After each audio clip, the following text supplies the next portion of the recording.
Hello guys, welcome to my channel. आज मैं आपके साथ रिव्यू करने वाली हूँ अर्बन नोवा का हेयर ड्रायर। 2000 वाट का है ये।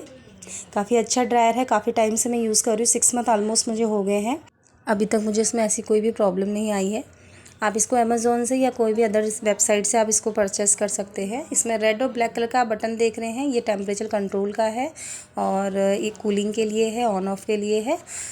और 635 रुपीज़ का मुझे ये पड़ा था। इसमें आपको जो ये वायर देख रहे हैं ये भी काफ़ी लंबी मिलेगी। इस तरीके के 2 नोज़ल्स मिलेंगे। एज अ प्रोफेशनल भी आप इसको यूज़ कर सकते हैं। लिंक मैंने आपको डिस्क्रिप्शन बॉक्स में दे दिया है, आप चेक कर लीजिएगा।